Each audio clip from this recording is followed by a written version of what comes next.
Princess Bride.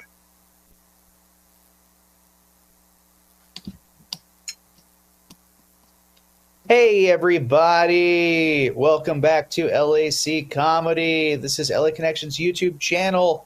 We're live streaming improv comedy shows, and we got another one for you. This is our Sunday 11 a.m. Pacific cast. I'm so excited to share them with you. I'm their host and director, John. Let's meet the cast. We've got Bob. Slancha, hello everybody. We've got Lynn. Hey guys, Lynn Winkle from Portland, Oregon. We got Kimberly. Hi everyone, I'm from Wisconsin. We got Matt. Hi everyone, here in New York City. We got Tina. Hey everyone, from Maniwaki, Quebec, Canada. We got Lisa. Hi everyone from Boston. And we got Travis.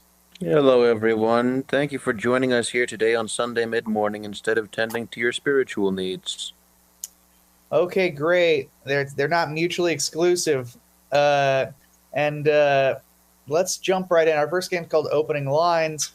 Two people are going to be on stage. I'm going to give one of them an opening line of dialogue. They're going to repeat that line and use it as an inspiration to start the scene. So let's get everybody off screen and two people back on. All right, one of them's going to reach out. I'm going to give them an opening line of dialogue. This is Opening Lines. All right, the line is going to be, will you take a leap of faith with me? Will you take a leap of faith with me? I would certainly take a leap of faith with you and go anywhere you want me to go. Well, I think we should go fishing today because it's nice out. Going fishing today is an excellent idea. I got a couple of rods and I got some hook and some bait. Maybe we should use eels for bait. Would that work? I think you should dig some worms for me and put them in a bucket because I hate worms. Or I can go to the bait shop and go get some shiners. It's up to you. Or rubber worms. I'll be happy to dig some worms. I'll also be happy to cook them up and put them in a sandwich. Worm sandwiches are very, very good. It's a French you can cuisine. eat them, but I'm not going to eat them. Whatever floats your boat. You know what I'm saying? Well, certainly 8 million Frenchmen can't be wrong with, fried and I've baked always worms. wanted to get a catfish, and maybe with all the worms that you get me, I can get a catfish. Catfish. Do it today. Dogfish. Have you ever had dogfish? Dogfish No. is much, much better than a catfish. It's softer. The meat in the fish is much, much. I mean, I don't want flakier. to eat it. I just want to see them. So I'll catch it, and then you eat it. Oh, well, if we just want to see fish, why don't we go to the aquarium? I don't know, because it's the thrill of catching them and knowing you got it. Catch and release is a nice thing. It's very good. You save the Yeah. fish, and I guess it provides more for the animals and things that are out there for. Oh, Okay, end scene. Okay, good. Let's get another scene with Tina and somebody else. Okay, how about let's have one more person out on screen. And the opening line is going to be, I forgive you. I forgive you. I forgive you, Travis. You do? Okay, I was really worried. I mean, the house isn't really in as good condition as I think you maybe had anticipated when you told me to watch it, but I meant the best, really. Yeah, I understand that. I mean, you could have been careful. The like hanging from a chandelier. So now you owe me a chandelier. It And seemed like the you thing to broke do. my toilet because you were drunk, and I don't know what you did, but I seriously, don't remember that one, but okay, yeah. yeah, of course you don't remember that one. You were drunk, so But I forgive you. But at least this really put you on the map as far as this the high society scene goes. Everybody knows this is the place to come for those kick-ass parties. There's a bright side to it. I guess if you put it that way, there's a bright side to my house being destroyed by party animals. Sure, I guess it's a good way to make some cash because you're going to owe me some money after all the renovations I have to do. But I still forgive you. Well, you're going to be real thrilled to meet my new friend. Admission fees. That's not his name. It's actually just a metaphorical way of saying that we have money now. Yeah, you're gonna want to move. That is caving in right there. Whoa! Scene. The cave in. 2 more people. Okay. Opening line's gonna be tell me that's not a dinosaur. Tell me that's not a dinosaur. Oh, it is. Yeah. So, why did we come to the car wash then? This is really weird. Well, I mean, it's just a chicken. All birds today are basically dinosaurs that lived today. Yeah, Jurassic Park lied to us. Well, I mean, not really. We just didn't know at the time. Yeah, most dinosaurs were just birds. Okay, interesting reference, but hey, I'll go with that. I mean, you have been my best friend for like 20 years now, so I trust you. I mean, you could just look that up. So yeah, the T-Rex probably never roared. It probably just quacked or something. But that dinosaur that you just called the dinosaur, you just saying that's a chicken? Well, you brought it up being a dinosaur. Touche. So I did. Well, it's a chicken? It's not a dinosaur? Well, it comes from the dinosaurs, I guess. Well, are you gonna eat it? Nah. I don't like killing animals. Yeah, I'm just wondering what it's doing here at the car wash, though. That's kind of an odd place. What, you've never heard of the car wash chicken? No, I have not. Yeah, neither have I. I made that up. But Scene. So let's do another one. The person who hasn't gone, and one person will go twice. So step out if you haven't done a scene. Okay. Well, you can go. Okay. Anybody not gone yet? Kimberly hasn't gone yet. Oh, there we go. Okay. All right. Opening line's going to be, I can't believe you were there. I can't believe that you were there. Oh, certainly I was there. All the best people in town go to this party. Yeah, I was just like, wow, like, how did this even happen? You know, this is without a doubt the best party in town. They've got a band. They've got a band by the pool. They got a band inside in the pool room, and I love the coconut rum drinks. They're great, don't you think? I think they're great. Yes, I do think so. Did you see the old guy in the corner that is trying to hit on the like 20-year-old girl? This is a comedy of errors. He's using lines from the 50s. I did notice that. It's unbelievable. I mean, you know, again, like I said, it's a comedy of errors, or there's a lot of wishful thinking going on over there. I agree. The sad part of it is, if the guy actually does manage to go with her, she's going to kill him. She is going to kill him. Yeah, that's what I'm been definitely observing myself.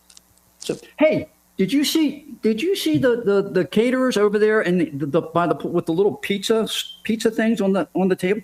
They're great. Psst, by the way, there's just a wee bit of weed in the pizza. I caught that too. It's happy pizza. It's definitely happy pizza. That's All the right, name of the Dean. All right, I'm opening up a restaurant called Happy Pizza as we speak. Great idea. Now let's get Lisa, Bob, Lynn, Tina on screen. Okay, so Lisa and Bob are going to start a scene. Lynn is going to be Lisa's backup, and Tina is going to be Bob's backup. Now, at any time, they can come on screen and tag into the scene, take over right where their scene partner left off. I might give them challenges as we move on, but to start, the relationship for this scene is going to be, how about first date. First date. All right. We're going to have Tina and Lynn minimize. This is tag team. So I'm here to go out. I mean, go out to dinner. Go out to dinner. We'll stop at Luigi's first. Yeah, that sounds good. I heard there's a fair in town too, so maybe we can go there. How are you on rides? That sounds like a great idea, going to the fair. Me personally, I'm good for anything but the Ferris wheel. The Ferris wheels scare me. You get up there and you're rocking it. Oh, you can do it. Come on. Well, you'll hold my hand then, right? You're going to hold my hand and make sure I don't jump out. Okay. And I got a story for you from last summer. Oh, so you have a story for me? Oh, I do. It was kind of like my first time on the Ferris wheel last year ever. I mean, it's kind of embarrassing just because, that's like something everyone's tried as a kid. So please don't judge me too harshly for that, being our first date and all. Oh, don't worry, I won't judge you, but I like all the rides. Just to let you know, though, you'll have to pay your own way. I mean, it's just our first date. I'm not going to be like, paying for everything. Oh, but I didn't bring anything with me. I just assumed since you asked me out that you were going to be covering the fees. Well, I'm ready to cover like a meal, but not the whole fare and all the rides and all the games. I mean, let's be fair here. This is 2026. Like, yeah, I don't have any money. Oh, nice. So you. Oh, nice. You don't have any money. Not to worry about it. I'll stop at the corner where I live. I know a couple of kids that'll, they'll go to the local 7-Eleven and they'll make a withdrawal for us, and that'll help us out at the fair. Oh, okay. So we're leaving the fair then? That sounds incredible. So we'll get those kids to give us their money, and then we're going to ride all the rides, and you're going to win me a teddy bear and get me cotton candy and spoil me like you're supposed to. Absolutely not a problem. Just remember this: when the kids come running to us and they hand me the money, and I say, "Get in the car," and it's time to go, just get in the car. It's time to go. But we need like ski masks for this, right? Like you don't want to get caught. Please, Bob's going to speak 2 words at a time. Lisa's going to speak 3 words at a time. Keep going. Yeah, we can totally use the money for. Yeah. 1 more word, Lisa. The carnival rides. And then we can get something to eat. Where did the time go? I know. It's getting late. No, it's. I think it's.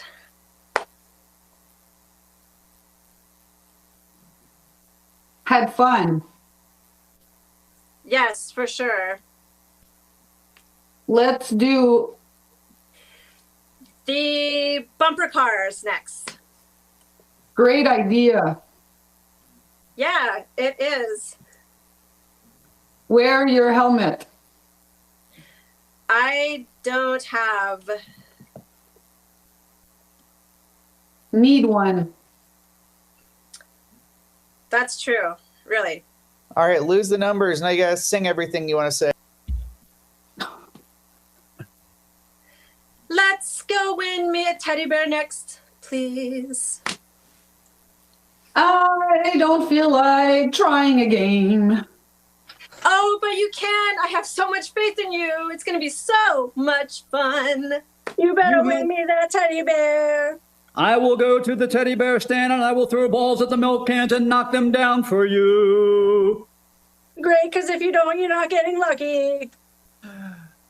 I'm saying my prayers as the priest does on Sundays that I get lucky too. Good for you. That's what you should do. I'll get some holy water and we'll sprinkle it on us both. So That we way don't the go whole- to hell. If I go to hell, Because I'll we're know not married. if I go to hell, I'll know a lot of people there. Me too. Yes, it's true. I do. No, it's not, because I don't. Well, good for you. Maybe we aren't the best match yet. I don't think we are. I had a great time, but this is it. I agree. So I hope you have a wonderful life after the date is done tonight. You I'll too. see you next Tuesday. Or maybe I won't. Oh, I'll be outside your window. I'll be the one who's singing songs to you. Keep doing that, you peeping Tom. Worst first date ever. No, I'm not a peeping Tom. I'm a bouncing Bob. We'll be sending the restraining order very soon. Just kidding. I love you, Bob. You're going to need the restraining order. Oh, yes, please. Thank you for the order. All right, scene. Good job. That was Yay. tag team competition. All right, now on stage, we're going to have Matt and Kimberly and Travis. Okay, so Travis is a high-powered executive in the Oreo Corporation, and Kimberly and Matt are writing a letter complaining about Oreos to the Oreo Corporation. Okay, but the only hook is Kimberly and Matt can only speak one word at a time in their letter. So let's see some letters back and forth to the Oreo Corporation, starting with the customer, Kimberly and Matt. This is customer feedback. Dear Oreo, company, I am not happy with the Oreo cookies at I and what? I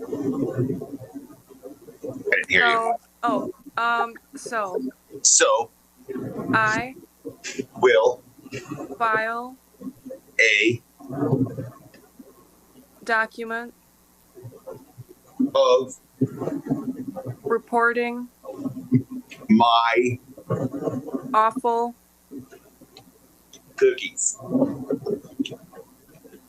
thing. Please Please and adhere to these words. All right. Well, dear disgruntled customer, I was very disheartened to hear about your bad experiences with our delightful Oreo products. I assure you that we have used only the finest quality ingredients since the Oreo was first invented 100 years ago, including crushed up earwigs and bits of broken glass. But seeing as you're so very unhappy, I'm afraid you leave us no choice but to have you eliminated. Please just remain in your homes until the eliminators arrive. Thank you for buying.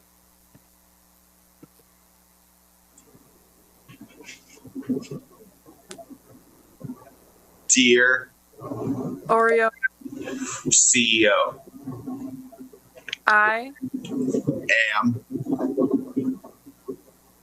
contemplating this message very seriously. I Do not appreciate your uncaring attitude, towards your rules and corporate shenanigans. please Please Remember, that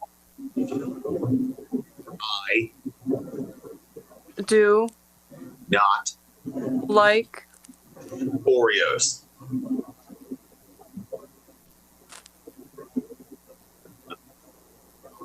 Thank you.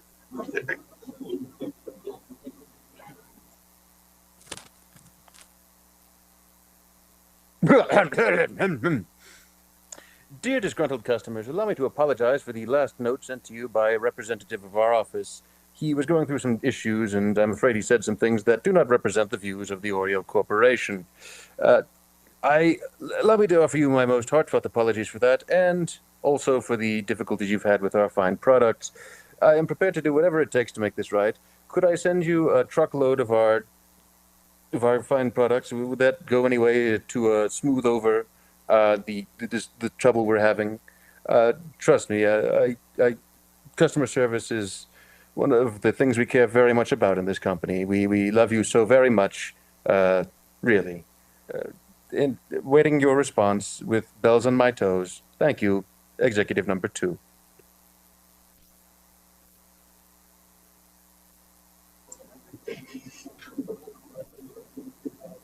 You go this time. Dear Oreo, Corporation, I am appreciative that you finally and reasonably responded to my request. I Am still complaining because I don't feel like myself when I eat lots of Oreos. That Is why I don't like Oreos. Please. Oh no. Oh, you go. Oh, please Respect my decision. abruptly. Thank you.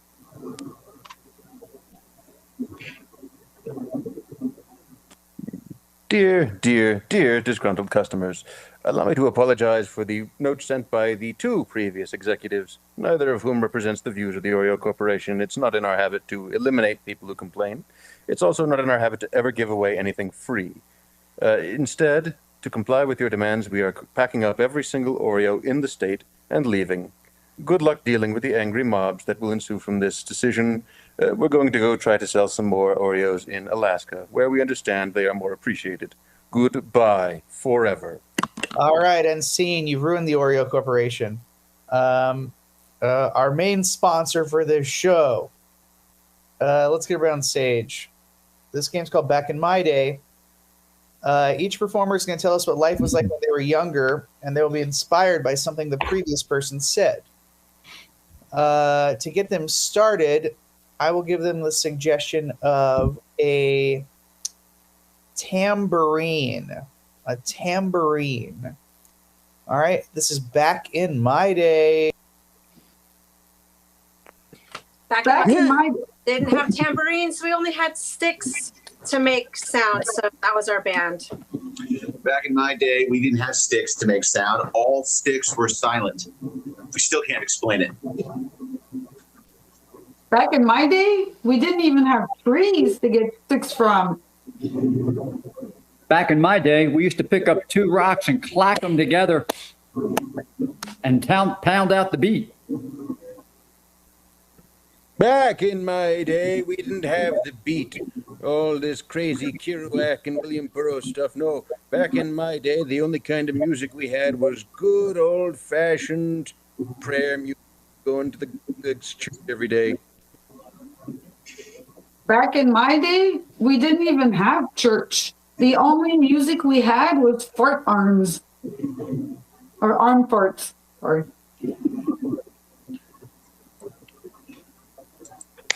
Back in my day, we didn't have arm farts. Nobody knew how to do this. They had to make this kind of noise with their mouth. It had to be a mouth fart. Back in my day, we had recorders, and we drove our parents crazy.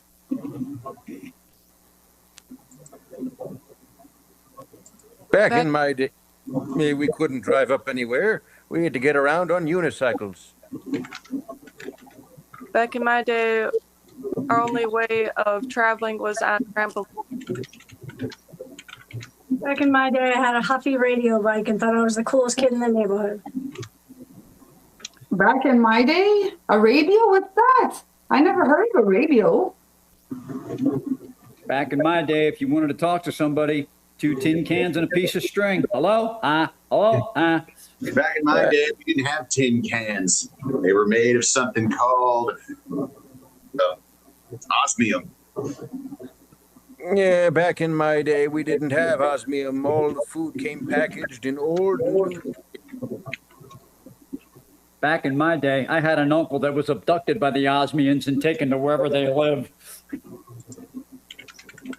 Back in my day, my grandpa that was kidnapped never came back home.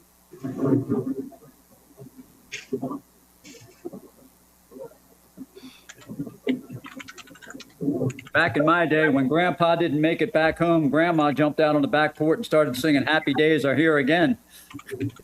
Back in my day, we didn't have happy days. We only had miserable days. Every day was a never-ending story.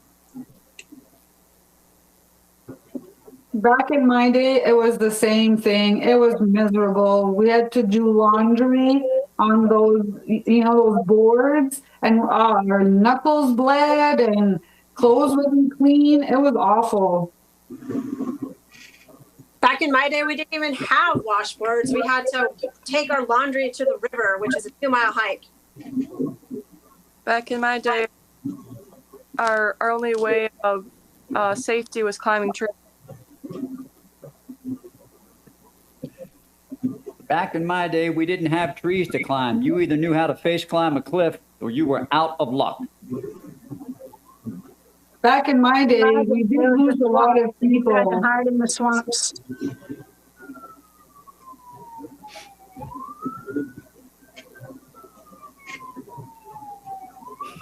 Back in my day, the swamp was in an area between Maryland and Virginia.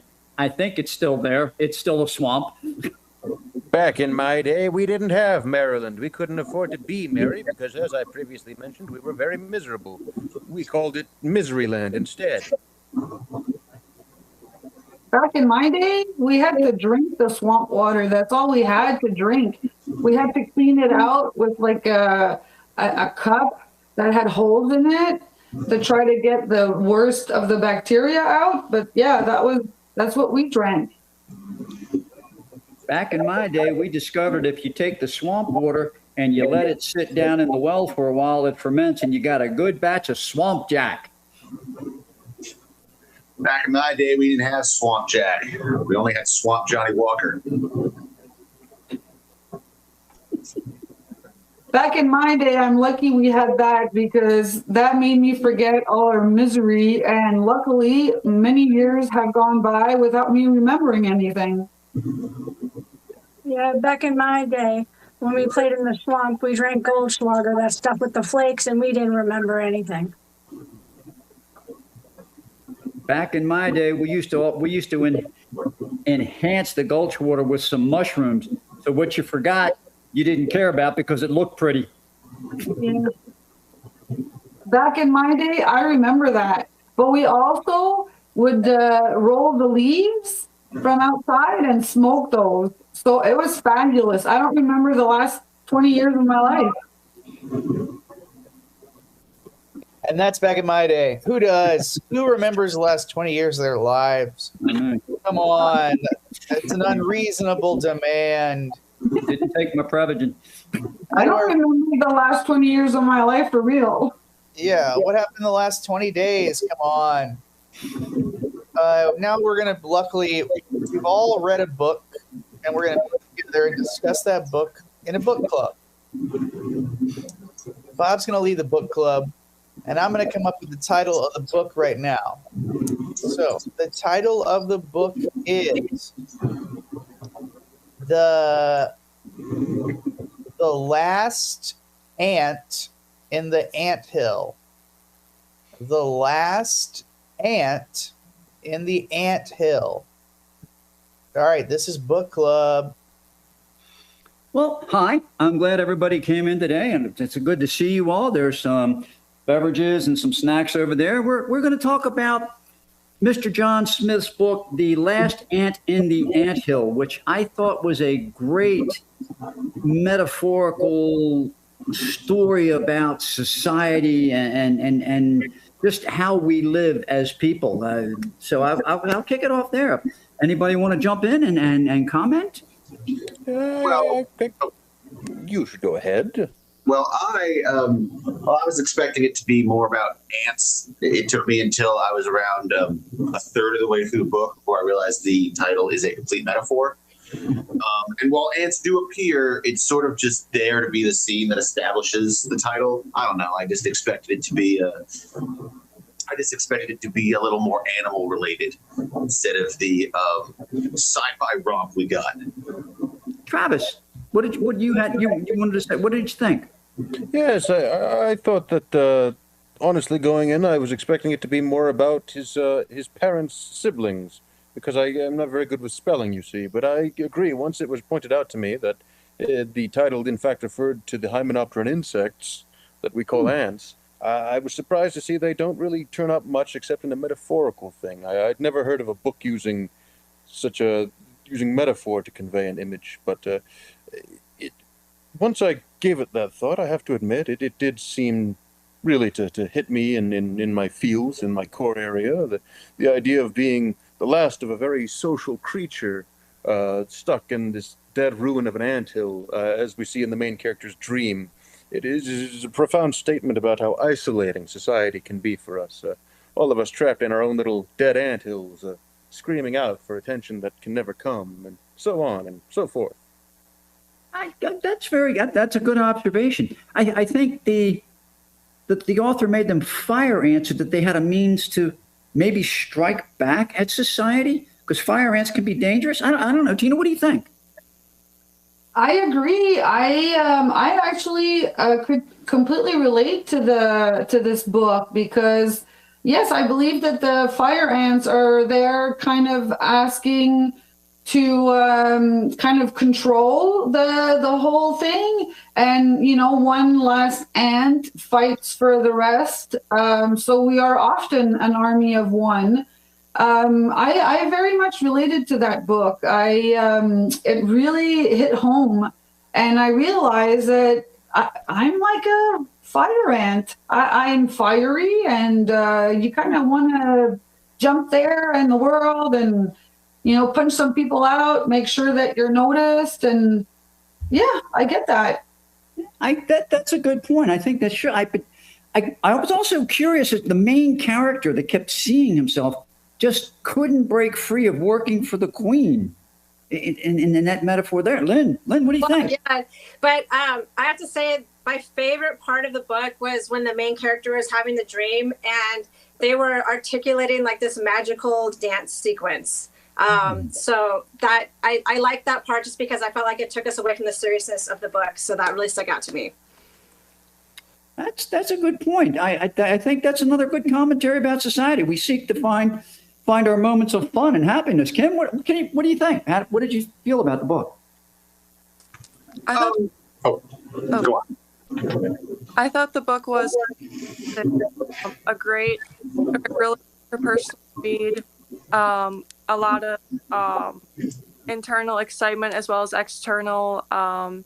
Just very invigorating. All of my spidey senses, everything inside and out. Interesting. So it appealed to your nature, your intrinsic, how you feel things. I keep thinking about how the character kept dreaming of all the ants just running to and fro. Lisa, what do you is that? What did you think? Did that hit you in any way? I feel like he felt really alone, and like if he's the last one standing, why is no one trying to help pull him out? You know, like who's there for him, or is he, staying in the hole so that he can protect it? So when the ants come back, they have a place to go, and the hole's still there. Yeah. Yeah, that makes a lot of sense. And I think it's about being there for each other and everybody having their purpose. Yeah, and if you remember the one scene where he was kind of backed up against the anthill and he kind of like frantically rubbed his antenna together. I don't know. What do you think? Anybody he said, I'll stay here. I'll keep home safe. That's what he said. I don't know. Do you think that was a good metaphor for how people react if they're in trouble? That frantic. Yeah, that some of them run and some of them stay, and some of them will help you out of a hole, and some of them won't. Why do you think the other ants turned on him? I don't know. I think they just saw like that big juicy steak, and they were like, just for each for his own. Like, I got to go get my steak, and we don't care about this little guy. Again, I don't know. Do you think that applied? Like I thought maybe he was making a statement about the weakest and how society will always, like just turn on the weakest, or the weakest, don't survive the anthill, so to speak. I don't know. But he's surviving, and he's thriving by himself in the little hole. He's good. Yeah, but that part was kind of dark and menacing to me because, like, it's depressing to see this come to life. They're like, oh, well, if someone has more than you, you're just going to strive to take it from them. Like, he attacked him, like, so ferociously. But I believe that is society. Like, the weakest link always ends up at the bottom of everything. You have to stay strong, and the little ant was trying to stay on track and stay strong for everybody else. Unfortunately, I think life is a little bit like that. So I thought the book was like a really good life lesson about standing alone, about the weakest link, but you can always get out of it. It's, you can. It depends how you see things. Yeah, I think I agree with that, and the weakest link, but how do we explain how the character, who the little ant that Peter thought he was, how do we explain him rubbing antenna with the queen? Remember that part in the book where he sidled up next to the queen ant and he started rubbing antennas with her, and they kind of got real chummy inside the anthill there? How did the weak link? Maybe that's why he got left in there. But how did the weak link? He was selfish and he wasn't supposed to be hooking up with the queen, I don't know. I mean, how did the weak link hook up with the queen, the strongest link? Because maybe everybody pushed down the one they thought was the weakest link because they saw it was special. Do you know what I'm saying? So it wasn't really the weakest link, but everybody was convinced it was because everybody else thought that it was. Does that make sense? Yeah, I think so. Or either that, or there was just some kind of special, I don't know, like, ant hymns that helped him keep his antenna up throughout the entire thing. Maybe he had a lot of pheromones on. I think it was just to reproduce. They just need the queen to reproduce. Yeah. I'm so confused as how this was marketed as a children's book. That I have to agree. Yeah, it got pretty steamy, Oh, Yeah, children can handle more adult themes. I, for myself, gave my How else own... are they going to learn about the birds and the bees? I in this gave my case, young with ants. 7-year-old niece a million little pieces to read, and he Yeah, enjoyed in this book, it's the birds and the ants, Yeah. so that doesn't really have a good ring to it. I don't know. 1 ant, 2 ant, 3 ant, 4. I think I go along with you there. I don't think this was quite a children's book. Could have been like maybe PG, somebody who had a little bit better understanding. Like I said, especially when we had the scene in the anthill where they were just alone in the corner over there, that got really a little too graphic even for me, even though it was ants. It was graphic, but unfortunately, the queen just needs to reproduce. That's all it's for. It's just having babies to have more aunts and more workers and more. So, I mean, kids have to get that these days, that some people just reproduce, and some actually, like to enjoy a little quality time with other people. If you get my drift. No, I understand, but I don't know. I was a little, you can tell me how you felt, but I was a little uncomfortable reading about two aunties rubbing their tails together. That's painted a strange picture for me. It was strange. All right, It's and that's very strange. I mean, it's not something that you really want to read in a book about ants having sex or copulating or whatever you want to call it. So yeah, it was really weird. Hey. But I get why they put it in the book. Well, I guess we should have called it anticipation. And I came up with a book, and so it really reflects even more poorly on me. So good job. That's book club. Now let's move on to party quirks. So we were going to have Koji be our guesser, but guess what? Lisa is our new guesser. So Lisa, can you give us a thumbs up when you can no longer hear us? That means you've turned down the speakers on your device and you cannot hear us. Check, check, check. Can you still hear me? Can you still hear me? Give me a thumbs up if you can't hear me. Okay, that seems ironic. Yes. It's not letting me go all the way down. You might have to pick somebody else. Okay, it's really well, weird. how about this? Why don't you just leave the room and come back? I would love to. Come back in 1 minute. Okay, sounds good. All right. Bob, you're going to be Bill Clinton. Lynn, you're going to be Julia Roberts. Kimberly, you're going to be a giraffe. Matt, you're going to be the COVID-19 thing. You're COVID-19. Tina. Just the virus or the whole pandemic? The virus. Tina, you're going to be a rainbow. And Travis, you're going to be Jabba the Hutt. Sorry, I'm human. I had to use the bathroom. All right, all good. We would have never known. So everybody's got their thing. Each one of your party guests, Lisa, will be either an object, a celebrity, historical figure, idea, something. So you got to guess what they are. And one by one, they're going to enter the room and guess every time they give you a clue. Lisa, this is Party Quirks. Let's have the first person enter. Hey, thanks for coming to my party. I guess I'll go first. Yeah, it's great. Yeah, I haven't been around most people for a few years. Oh yeah, where have you been? Yeah, mostly. I think most people just sort of avoided me long enough. I just sort of up and went away. Yeah, I mean, I wasn't really well known until the end of 2019. Are you Chris Brown? No, it's that I let's just say I caused a major problem. I mean, I just came from China, and then all of a sudden, everyone. Are you COVID? Yes. Okay.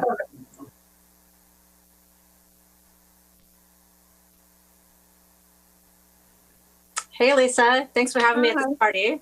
Thanks for coming. Yeah, you definitely know who I am. I know you must have seen some of my very famous movies.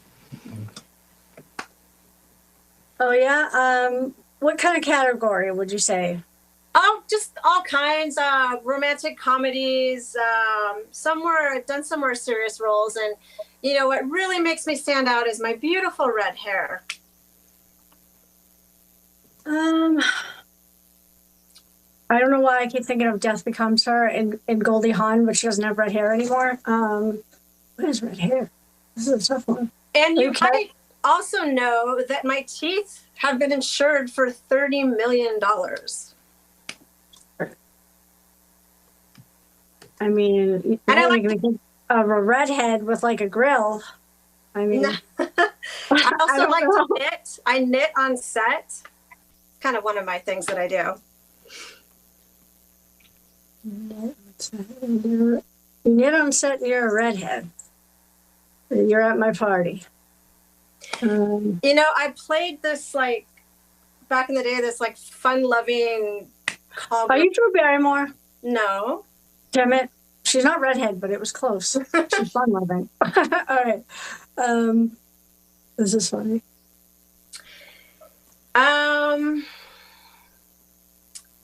Yeah. So you might have. And are you a woman? Yes, I am. I'm a very pretty one at I'm that. gonna say Carrot Top. I don't know. I really have no idea. Yeah, so in this very famous movie, I met up with this really wealthy guy, and he made me his girlfriend, even though that I was. Did a boat sink? Did a boat sink? No, but I was. He saved me from my life of kind of being a prostitute on the streets. Are you Julia Roberts? I am. Oh, okay. Lovely to meet you.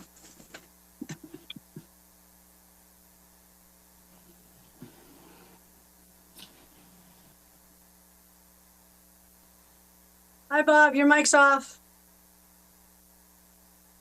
Well, hi, Lisa. Thank you for having me to your party. It's been a while since I left the state of Arkansas and went to a party outside the state.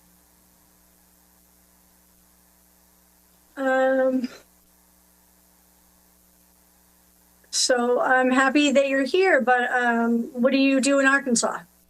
Oh well, I was governor for a while, and then I left, and I went to Washington, and I was a member of the social set and government club there in Washington. I had a good time there.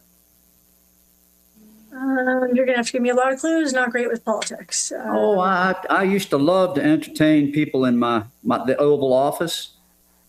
I did a lot of entertaining in the Oval Office. Matter of fact. My fondest memory of the Oval Office was some of the younger ladies that worked on the staff for me. Are you Bill Clinton? Like I love you. Well, yeah, I am. Okay.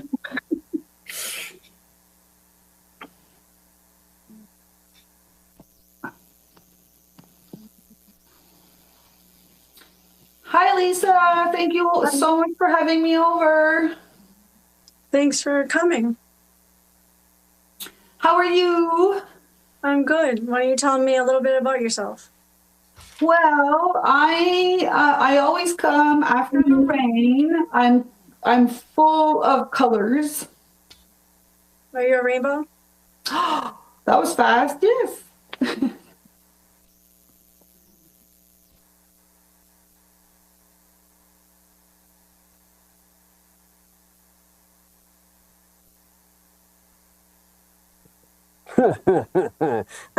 Sorry, I'm going to speak English now. I don't normally do that.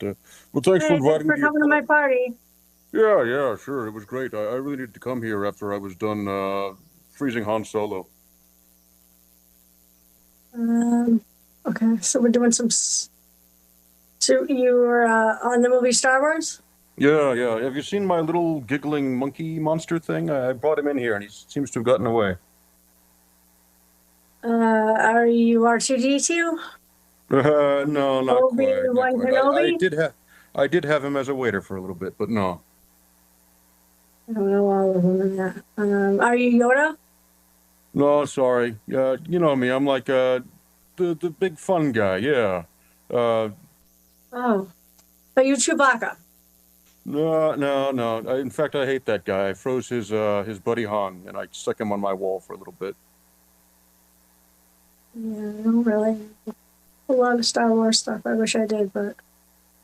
Oh, come on. Everybody's heard of Are you me. Darth Vader or something? No. He's. I don't have much to do with that guy now. You know, I hold parties myself. Big old. I hold parties myself a lot on that huge castle out in the desert I got.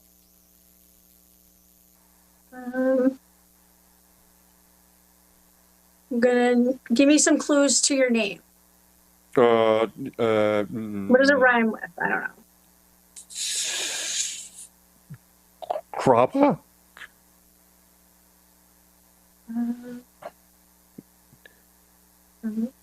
Does rhyme. Would rhyme with ABBA if you said it wrong. Just give me some more clues. Yeah, it starts with J.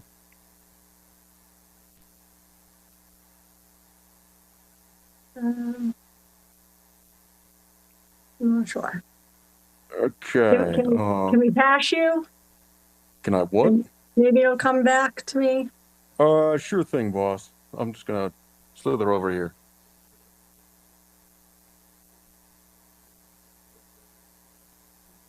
Okay, let's get somebody else who hasn't gone. Hi there. I spend a lot of my time walking around on all fours, and I enjoy being orange and yellowish. Are you a cat? Not quite. I am a lot taller. With. Are you a fox? I am not. I'm a lot lankier, long neck. And you're sure that you're orange? Orange-ish with orange-ish like spotted. Are you a giraffe? Yes, I am. Okay.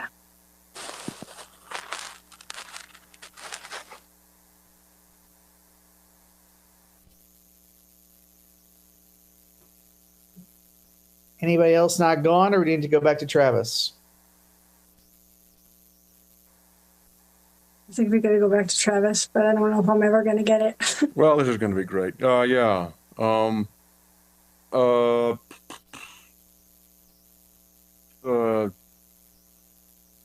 right. What? Which are you a shape? Are you human? Kind of shapeless, actually. Let's first. Nobody out pizzas the blank. The Hut. Okay. Who the Hut?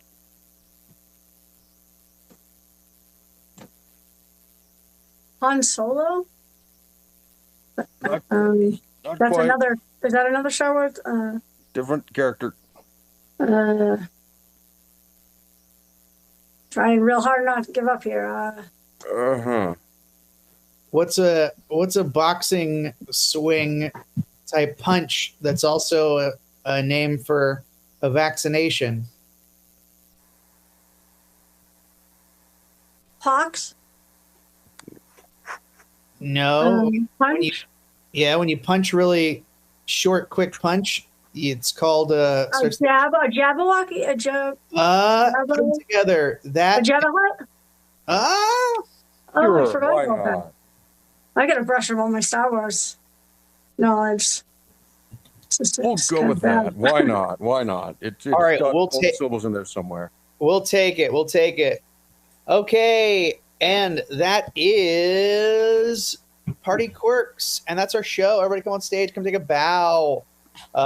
We got Bob. Thank you for being here. Sláinte. We got Lynn. Thanks for watching, guys. Kimberly. Thank you, everyone. Matt. Bye, everyone. Tina. Thank you, everyone, for being here. It was awesome. Lisa. Bye. Sorry about my embarrassing lack of Star Wars knowledge. No, that's got it right. And Travis. Bye. Thank you to Tamitha and Ked, the LA Connection. You can see our shows live in Burbank, in Los Angeles, or you can see us online at LAC Comedy. They'll be back in one more month. See you then. Bye-bye, everybody. Slán. Till the next time.